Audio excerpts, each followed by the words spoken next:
Assalamualaikum dan salam sejahtera. So, untuk topik hari ni saya nak buat case study sikit berkenaan counter suggestion. Okay, so counter suggestion ni counter transportation. Okay, transportation kita tengok dari segi weekly dia. Kalau kita tengok nampak dia dah buat bottom lah.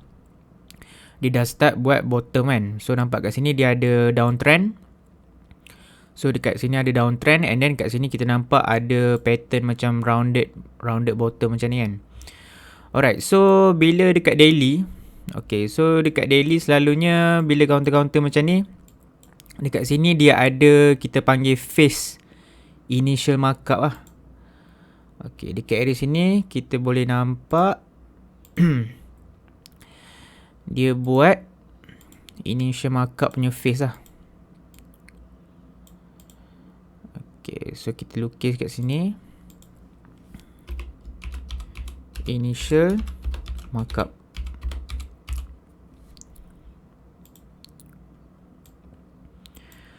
Okay, so lepas dia buat kenaikan ni, selalunya kenaikan yang first ni ya dia tak berapa lama. So kat sini daripada September 2020 sampai ke Februari lah.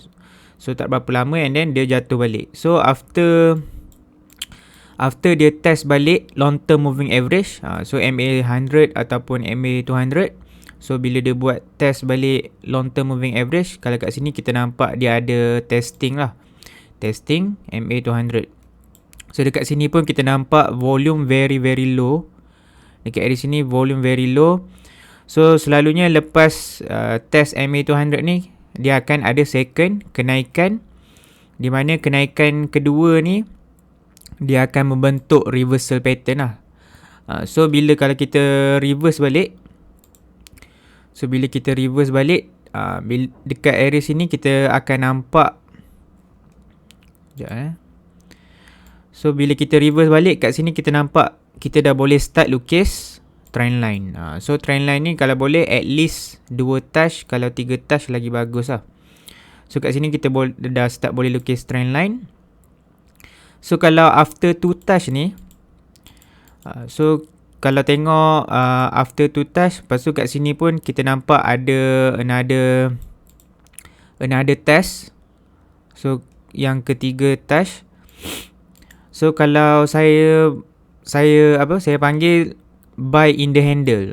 Buy in the handle ni maksudnya kita beli sebelum adanya base breakout. Okay, so yang kat sini kita boleh lukis dia punya base lah. So dekat sini kita boleh lukis dia punya base. And then dekat sini dia boleh sustain MA20. So kita boleh nampak a few contoh lah. So dekat suggestion ni pun ada.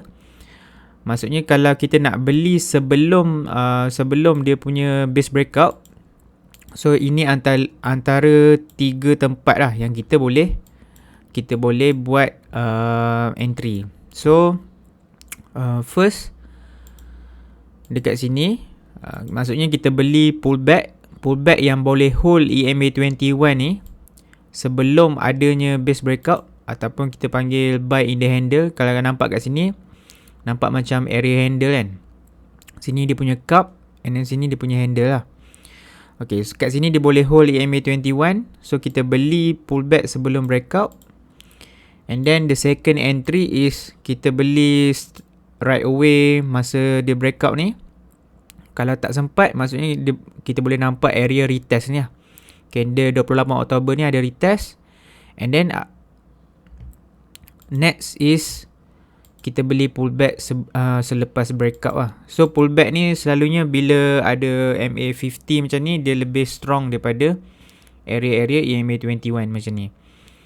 So kadang-kadang bila market tak berapa nice, selalunya lepas breakout tu akan ada pullback kepada MA50 lah. So ini adalah contoh-contoh saya selalu tengok. Maksudnya sebelum adanya base breakout tu, kita nampak suatu saham yang boleh hold EMA21 ni, kita boleh start untuk masuk initial position lah. So itu adalah 3 cara kita nak beli, iaitu sebelum breakout. So kita tulis sini lah. Maksudnya pre-breakout.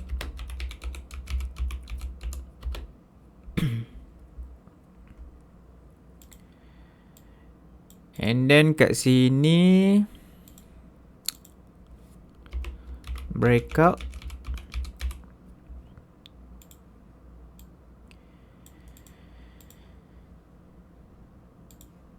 And then next kat sini lah, pullback after BO.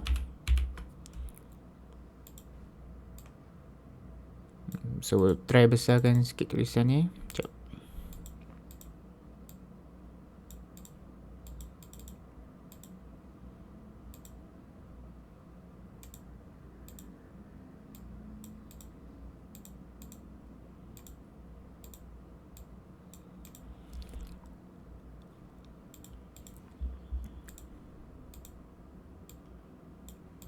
Okay, so ini adalah contoh case study untuk CJSN lah. So saya nampak ada a few juga dekat Gation.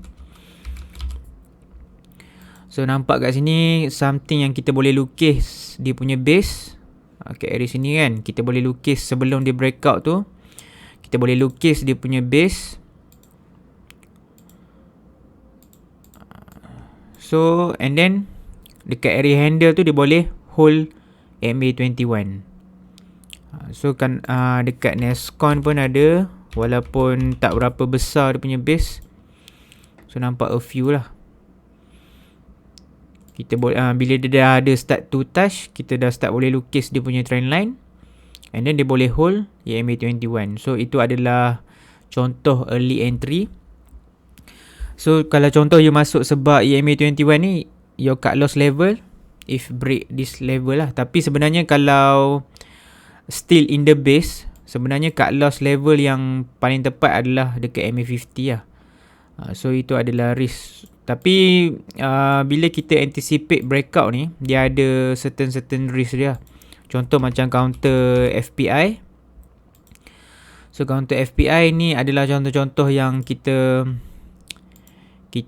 anticipate dia punya breakout. Maksudnya kita beli sebelum breakout, kita nampak dia boleh hold EMA21 and then dia break.